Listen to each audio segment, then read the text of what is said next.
gostaria que os irmãos abrissem suas Bíblias na primeira carta de Timóteo, capítulo 1. Nós vamos ler do versículo 1 ao versículo 20 e vamos meditar nessa manhã como alcançarmos os objetivos dos mandamentos de Deus para a nossa vida. Qual é o objetivo do mandamento de Deus para a nossa vida? Da realização prática, né? Quando o Senhor nos dá mandamentos, o que Ele deseja que a nossa vida se transforme? Quando o Senhor nos dá mandamentos, o que Ele deseja para nós, né? Nós precisamos meditar um pouco sobre isso, porque a palavra de Deus nunca é teórica, ela é sempre prática, e ela deseja transformação, metanoia de vida para o servir cada vez mais. Partir então do versículo 1, do capítulo 1 de 1 Timóteo, diz assim: Paulo, apóstolo de Jesus Cristo, segundo o mandado de Deus, nosso Salvador, e do nosso Senhor Jesus Cristo, esperança nossa, a Timóteo, meu verdadeiro filho na fé, graça, misericórdia e paz da parte de Deus, nosso Pai, e de Cristo Jesus, nosso Senhor. Como te roguei, quando parti para a Macedônia, que ficasses em Éfeso, para advertires a alguns que não ensinem outra doutrina, nem se deem as fábulas ou genealogias intermináveis, que mais produzem questões do que edificação de Deus, que consiste na fé. Assim o faço agora. Ora, o fim do mandamento é o amor de um coração puro e de uma boa consciência e de uma fé não fingida, do que, desviando-se alguns, se entregaram às vãs contendas, querendo ser doutores da lei e não entendendo nem o que dizem nem o que afirmam. Sabemos, porém, que a lei é boa se alguém dela usa legitimamente, sabendo isto, que a lei não é feita para os justos, mas para os injustos e obstinados, para os ímpios e pecadores, para os profanos e irreligiosos, para os parricidas e matricidas, para os homicidas. Parricidas e matricidas aí é matadores de pais e de mães, e no sentido não só de cometer realmente o ato, mas de matar no seu próprio coração e deixar de cuidar, né? Para os fornicários, para os sodomitas, para os roubadores de homens, para os mentirosos, para os perjuros e para o que for contrário à sã doutrina, conforme o Evangelho da glória de Deus, do Deus bem-aventurado, que me foi confiado. E dou graças ao que me tem confortado, a Cristo Jesus, Senhor nosso, porque me teve por fiel no ministério. A mim, que dantes fui blasfemo, perseguidor e opressor, mas alcancei misericórdia, porque o fiz ignorantemente na incredulidade. E a graça do nosso Senhor superabundou com a fé e o amor que há em Jesus Cristo. Esta é uma palavra fiel e digna de toda aceitação, que Cristo Jesus veio ao mundo para salvar os pecadores, dos quais eu sou o principal. Mas por isso alcancei misericórdia, para que em mim, que sou o principal, Jesus Cristo mostrasse toda a sua longanimidade, para exemplo dos que haviam de crer nele para a vida eterna. Ora, ao Rei dos séculos, imortal, invisível, ao único Deus seja honra e glória para todos sempre. Amém. Este mandamento te dou, meu filho Timóteo, que segundo as profecias que houve acerca de ti, milites por elas, boa milícia, conservando a fé e a boa consciência, rejeitando a qual alguns fizeram naufrágio na fé. E entre esses foram Himeneu e Alexandre, os quais entreguei a Satanás, para que aprendam a não blasfemar. Amém. Texto muito interessante, que foi dirigido a um pastor, a um jovem pastor. E quando nós vemos um texto desse, principalmente dentro das três cartas pastorais, 1ª, 2ª Timóteo e Tito, nós vamos entender o seguinte: nenhum ensinamento de Paulo ao pastor está separado do objetivo do aprendizado da igreja, né? Porque por silogismo, por lógica simples, nós entendemos que Paulo queria que Timóteo aprendesse para quê? Os seus irmãos estão espertos. A quem? A igreja, né?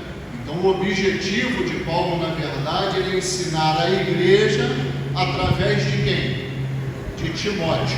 Então o que ele ensina a Timóteo, automaticamente é para nós fazermos. Ok?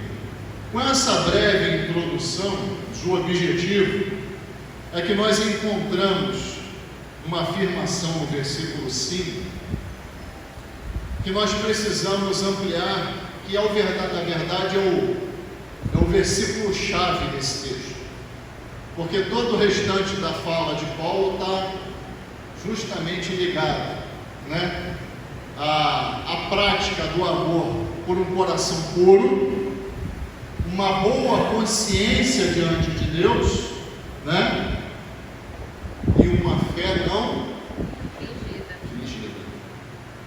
A igreja precisa buscar esses três elementos. Por que precisa buscar esses três elementos? Porque esses três elementos são o objetivo de nós ouvirmos a sua palavra, a palavra de Deus. A palavra de Deus, o mandamento de Deus para nós, deseja que sejamos transformados, em primeiro lugar, em pessoas que pratiquem um amor que venha de um coração puro. Por que nós precisamos praticar um amor que venha de um coração puro? Porque nós objetivamos na nossa vida, imitarmos o amor de Deus. E o amor de Deus vem de um coração puro, com a excelência da pureza, não é? O amor de Deus parte da excelência da pureza. Mas pastor, amor que não brota de um coração puro é possível? Claro que é possível. Nós vivemos esse amor dominado pelo pecado, em que o marido de manhã fala para a mulher: eu te amo, e quando sai na condução já está paquerando uma outra mulher, e vice-versa,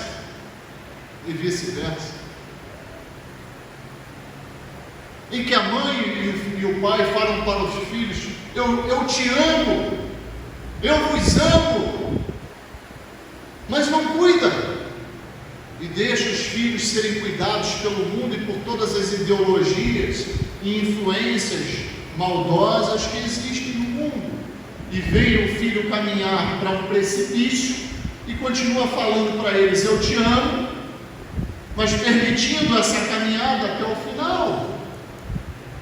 Como é que pode uma coisa dessa? Amor vem para dar vida, o exemplo do amor de Deus, e não para conduzir à morte, ou para permitir que se conduza à morte. É esse tipo de amor que parte de um coração que? Puro? Não, contaminado. Pelo quê? Pelo pecado. Pelo pecado. Nós devemos produzir em nós cada vez mais um amor que provenha desse coração puro. E aí resta a cada um de nós pedir a Deus que nos dê força para purificar o nosso coração cada vez mais e que produza um amor em conformidade com o amor dele. E a primeira coisa que Paulo fala para Timóteo aqui é que para produzirmos esse amor no coração puro, é que o nosso coração tem que estar vazio de contendas e de soberba. Os irmãos sabem o que é ser contencioso? Briga. É isso. Ser dado a briga. Irmãos, se você for contencioso, nesse mundo, você vai viver brigando. Você vai encontrar briga em todo lugar. Você vai encontrar briga no trabalho, você vai encontrar briga na condução, você vai encontrar briga no trânsito, você vai encontrar briga dentro de casa, você vai... Não é? E quem é contencioso, automaticamente, irmãos, abre mão de ter um coração em paz. Com a paz que o próprio Deus nos dá, através do seu Filho. Quem é dado à contenda, não consegue nem conviver em sociedade. Vou dar um exemplo. Estava no mercado no outro dia, e eu fui brincar com a Bebel. Estava brincando com a Bebel uma coisinha, ela gosta, né? Eu brinco com ela de vez em quando, eu gosto de brincar com ela de vez em quando. Ela estava fazendo uma brincadeirinha com ela. Chegou uma mulher por trás de mim, literalmente botou a mão no meu braço. Dá licença! Botou a mão no meu braço, empurrou. Dá licença! Acho que ela não gostou que eu estava brincando com minha filha. Talvez a minha felicidade, a minha alegria tenha afetado ela de alguma forma. Tem pessoas assim, né? Tem pessoas que são tão contenciosas, tão raivosas, tão iracundas, que não conseguem ver a felicidade do outro. E se revolta por isso. Aí eu falei, né, com um tom mais alto, nossa, que falta de educação. Aí a Ana me corrigiu. Nossa, cuidado, porque para uma pessoa dessa, você fala alto, ela começa a discutir contigo dentro do mercado, até onde você quer ir? Quando ela me falou isso, caiu a ficha. Peraí, é verdade o que ela está falando, né? Se eu começo a brigar, eu tenho que ter sabedoria, justamente para ter o reconhecimento aonde que aquilo dali vai dar.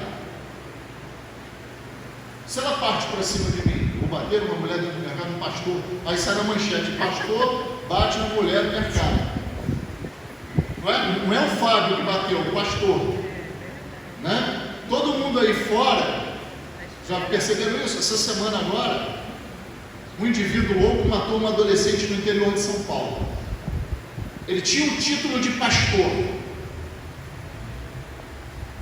Aí não é assim, homem mata adolescente em São Paulo. É pastor mata adolescente em São Paulo. Já perceberam isso? Mas se a pessoa não for pastor, for engenheiro, advogado, médico, não. Homem mata criança, mata adolescente em São Paulo. Mas como é pastor, é estampa, né? Pastor, imagine, pastor bate, né? Ninguém viu ela partir para cima do pastor primeiro, né? Pastor bate a mulher, até se fosse defender, se bobeasse, mas essa é uma realidade, né? Até onde você quer? Você quer ser contencioso mesmo? Onde que vai levar você essa contenciosidade? Ser dado a briga, onde que vai te levar? Certamente não há um coração puro como é o coração de Deus. Não há um coração puro como é o coração de Cristo, né? E outra coisa, irmãos, nós precisamos nos distanciar da soberba. No versículo 6 e 7, ele diz assim, depois de ter falado, né, que o fim do mandamento, o objetivo do mandamento é o amor de um coração puro, uma boa consciência e uma fé não fingida, ele diz assim no versículo 6, do que? Ou seja, desviando-se disso, né? Desviando-se alguns, se entregaram ao quê? As vãs contendas. Um coração puro nunca vai produzir vãs contendas. E se nós pensarmos bem, 90% das nossas contendas são vãs. Não é verdade? Parem para pensar. É claro, 90%, os 10% são necessários. Às vezes a gente entra em contenda com nossos filhos por necessidade. Não é? A gente está vivendo também assim, outro extremo na sociedade. Eu não quero ter embate nenhum na minha vida, eu quero viver em paz. Tornou-se aí um lema para muitos. Eu quero ter razão ou eu quero ter paz? Você pode ter as duas coisas, porque quem tem razão tem que saber argumentar para fazer a sua razão tornar válida. Não abrir mão de um preceito, porque se nós fizermos isso, nossa família cai, a nossa fé cai. Que a gente vai começar a abrir mão de princípios como eu não quero entrar em contenda. Tá bom, você vai perder o seu cargo no trabalho, você vai se tornar uma pessoa inútil na vida, você vai apanhar de todo mundo. Não é assim. Não é assim. Existem brigas que são necessárias. Existem contendas que são necessárias. Ela está enfrentando uma lá no trabalho. Queria estar nela? Certamente que não, mas está enfrentando. No ministério acontece a mesma coisa. No trabalho dos irmãos, a mesma coisa. Nos estudos dos irmãos, a mesma coisa. Na família dos irmãos, a mesma coisa. É por isso que casamentos estão se acabando. Aí eu não quero mais, não quero entrar em contenda. Bom, não entro em contenda, mas é necessário debater temas que estão obscuros. Se tem algum tema que tem uma massa cinzenta sobre o tema do casamento, fica de olho nele.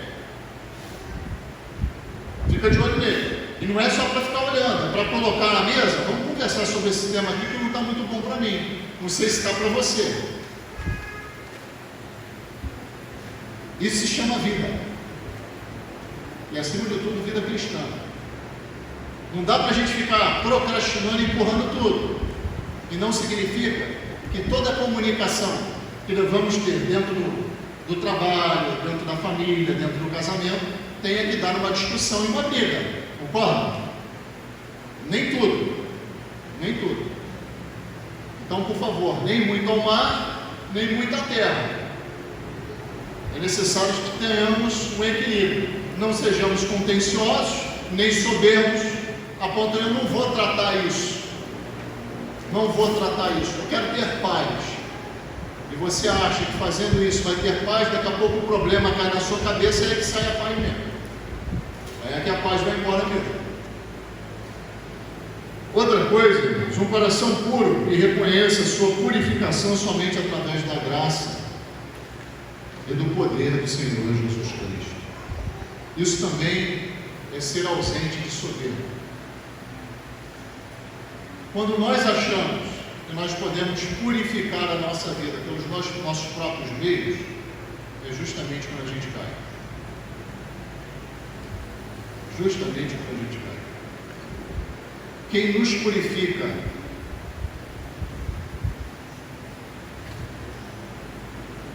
é o sangue do Senhor Jesus Cristo. A primeira carta de João fala que ele continua nos purificando. Isso significa que é um efeito contínuo. Então nós precisamos dessa purificação contínua. E o sangue do Senhor Jesus Cristo faz efeito na nossa vida porque eu mereço. A irmã Denise merece, a irmã Maria Isabel merece, a irmã Rebeca merece, o pastor Elcio merece. Nós recebemos essa purificação, irmãos, por graça. E isso significa que um coração puro é construído de joelhos e em gratidão diante do Senhor. Aí sim vai ser muito bem construído. Aí sim vai ser muito bem construído. Um coração puro é construído através do reconhecimento da graça e do poder do Senhor Jesus Cristo na nossa vida. No versículo 12 diz assim: dou graças ao que me tem confortado. A quem, irmãos? A Cristo Jesus, Senhor somente dele. Então significa que o Senhor Jesus Cristo conforta também quem? Todos nós. Todos nós. Que me teve por fiel, pondo-me no ministério. A mim, que antes fui blasfemo e perseguidor e opressor, mas alcancei misericórdia, porque eu fiz ignorantemente na incredulidade. E a graça de nosso Senhor superabundou com a fé e o amor que há em Jesus Cristo. O que ele está falando? Eu não era merecedor disso, mas através da regeneração na minha vida, pela graça do Senhor Jesus Cristo, me tornei capaz de buscar um coração puro que produza um amor tão puro quanto. É isso que ele está falando. E ele ainda fala no versículo seguinte: Eu fui pecador, sou pecador e o principal deles, humildade, sem a qual nós não vamos receber a graça do Senhor na nossa vida, né? Então falamos sobre a prática de um amor que parte de um coração puro. Segunda coisa, irmãos, preservando uma boa consciência. Consciência no grego aqui, irmãos, é suneidesis, que significa nós termos a capacidade de discernir, moralmente falando principalmente, sobre o que é bom e o que é mal. E uma boa consciência significa que você vai se apegar ao primeiro e rejeitar o segundo. Isso é uma boa consciência. Disso é construída a vida cristã. Eu vou falar um particular para os irmãos. Ter uma boa consciência diante de Deus é libertador.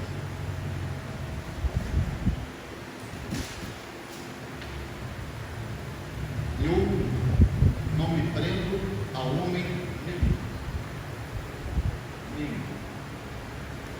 Eu não me prendo a conceito humano nenhum. Os irmãos sabem por quê? Já devem saber agora. Porque a minha boa consciência para com meu Deus me liberta disso tudo. Porque o Senhor, para pensar, qual o nível de exigência de Deus?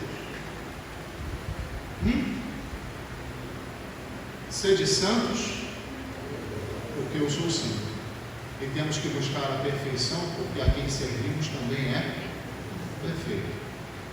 O nível de exigência de Deus é aquilo. Se eu busco na minha vida uma consciência boa, ou seja, ignorando o que é mal e buscando o que é bem, o que é bom para com Deus, irmãos, eu estou bloqueado, minha vida está blindada para qualquer tipo de achismo humano na minha vida, até o meu próprio achismo, porque eu estou buscando o que é muito elevado. A minha consciência para com Deus está limpa, que eu busco fazer a vontade dele na minha vida.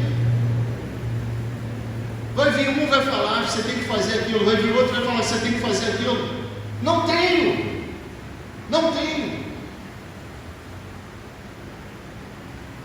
Porque eu estou fazendo o que agrada ao meu Deus. Irmãos, esse é um princípio basilar na vida cristã. Sua consciência. Inclusive as coisas mais complicadas da nossa vida, a gente consegue resolver com a consciência cristã. Você quer ver se você está fazendo alguma coisa errada ou não? Sua consciência está pesada? Antes de você fazer, a sua consciência já está pesada? Significa que você tem que fazer ou não tem que fazer? Paulo fala isso em 1 Coríntios capítulo 10. Na questão da discussão, se devia comer carne, se não devia comer carne, e ficou uma briga na igreja, se um come carne, outro come legume, né? E Paulo fala isso, uma boa consciência resolve isso. Você sabe que a carne é destinada a ídolo? Então a sua consciência está contaminada se você comer. Agora, se você não sabe, você compra carne no açougue, como todo mundo, sua consciência está limpa. Então come. Se você tem um caminho a escolher, e que a sua consciência, pela verdade, é orientada pelo Espírito Santo de Deus, se você permitir, se a sua consciência estiver te tentando que esse caminho não é legal, não tem nem que perguntar ao pastor, devo seguir esse caminho? Claro que não. Claro que não. Porque o Espírito Santo que habita no pastor habita em você. E te dá uma capacidade de ter uma boa consciência. versículos 17 a 20, nós encontramos primeiro uma exaltação de Paulo ao Senhor, que diz assim: ora, ao Rei dos séculos, imortal, invisível, ao único Deus, seja honra e glória para todos sempre. Amém. Este mandamento te dou, meu filho Timóteo, segundo as profecias que houve acerca de ti, milites por elas o quê? Boa milícia, conservando o quê? A fé e o que mais? A boa consciência, rejeitando a qual alguns fizeram naufrágio na fé. Muitos caem na sua fé, irmãos, porque rejeitam a sua boa consciência. Aquilo que o Senhor fala claramente, não faz. E aí você vai e faz. E como consequência vem um naufrágio da fé. E olha que coisa interessante. Isso sempre vai nos conduzir a uma batalha, irmãos. Sempre será boa. Muitos pastores que chegam para mim e falam assim: eu estou muito cansado, está muito difícil o ministério. E aí você vai ver, vai analisar o ministério desses pastores. Quem sou eu para estar analisando o ministério de alguém, né? Mas a gente precisa observar. Cheio de penduricalho no ministério. Coisa que Deus não manda pastor fazer. Cheio de penduricalho. E aí o que acontece? Fica pesado, né? Você bota aquela carga lá em cima do morro, certo? Bota uma quantidade de um lado, bota a quantidade do outro. Mas se você botar muito peso, o que vai acontecer com o burro? Vai arriar. Vai arriar. Nós temos que ter a certeza, irmãos, que nós temos uma boa consciência. Nós temos um caminho claro de militância da boa milícia, da boa guerra. Da boa guerra. E uma consciência boa diante de Deus, pura, saudável, sempre vai nos conduzir a uma boa guerra, porque o Senhor não coloca peso sobre ninguém, muito pelo contrário, Ele tira peso. Não é isso? Quem tomou os nossos fardos? O Senhor Jesus Cristo. Então Ele não bota peso sobre ninguém, Ele tira. Então, se há um peso sobre a sua vida, talvez você esteja lutando uma milícia que o Senhor não quer que você lute. É interessante que lá na frente, Paulo vai falar: lutei a boa milícia, não é isso? Não é? A boa guerra. Ele tinha consciência de vida que tinha lutado corretamente. E, irmãos, está cheio de gente tentando inserir a gente em uma porção de luta que não é nossa. E a gente tem que ter sabedoria e falar assim: amigo, amiga, essa luta não é minha. E se nós entrarmos em todas, haja energia, né? E certamente não vai sobrar energia para a boa milícia do Evangelho, né? Nós temos que ponderar isso. Por último, irmãos, nós precisamos desenvolver uma fé sincera. Fé sincera é o contrário de quê? De fé o quê? Falso. Nos versículos 3 e 4 diz assim: como te roguei, quando parti para a Macedônia, que ficasses em Éfeso, para advertires alguns que não ensinem o quê? Outra doutrina, nem se deem as fábulas ou genealogias intermináveis, que mais produzem questões do que edificação de Deus, que consiste na fé. Olha só que coisa interessante. Duas coisas que estão nesse versículo. Primeiro, existe a boa doutrina e a doutrina ruim, má. Concorda? Porque ele mandou Paulo mandou Timóteo para Éfeso para quê? Para que eles permanecessem aonde? na boa doutrina. Então, irmãos, vocês querem preservar a nossa fé? Querem preservar a nossa fé? Sim ou não? Sim ou não, irmãos? Sim. Se querem preservar a vossa fé, permaneçam na sã doutrina. Ouviu alguma coisa, opa, isso aí está contrário ao contexto da Bíblia. Rejeita. E precisa rejeitar mesmo, tá? Precisa rejeitar. Porque quem não rejeita uma doutrina ruim, uma doutrina doentia, vai acabar aceitando ela na vida. E ocorre uma substituição. Sai a boa e entra a ruim.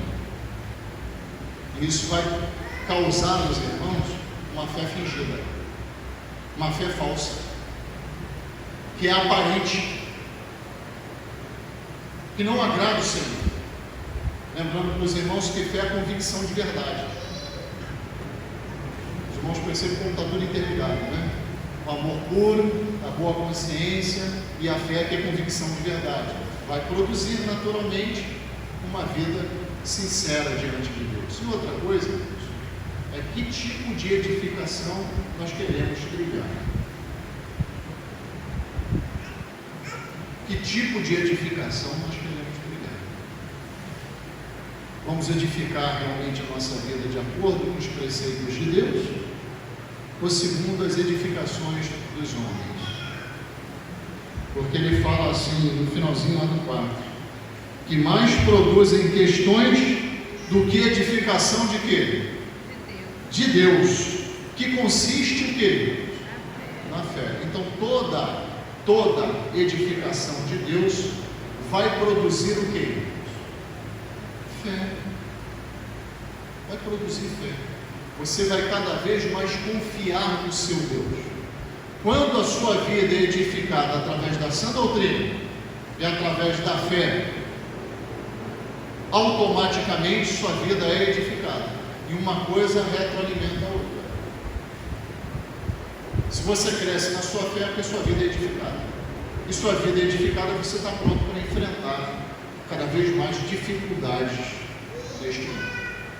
Concluindo, que Deus nos dê capacidade para atingirmos o verdadeiro objetivo do mandamento dele para nós.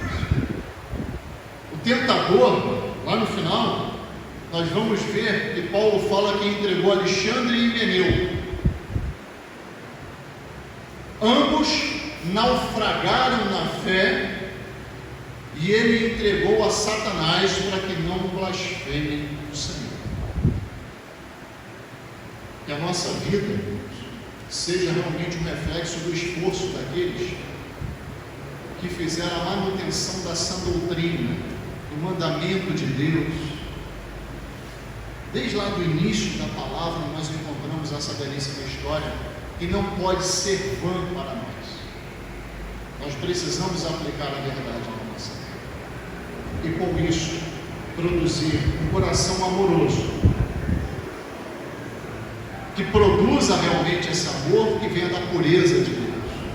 Uma boa consciência diante de Deus, rejeitando o mal e nos apegando ao bem. E uma fé que não apareça para os homens, mas que seja pura e sincera diante de Deus. Que Deus nos ajude a percorrer e atingirmos esse objetivo. Amém.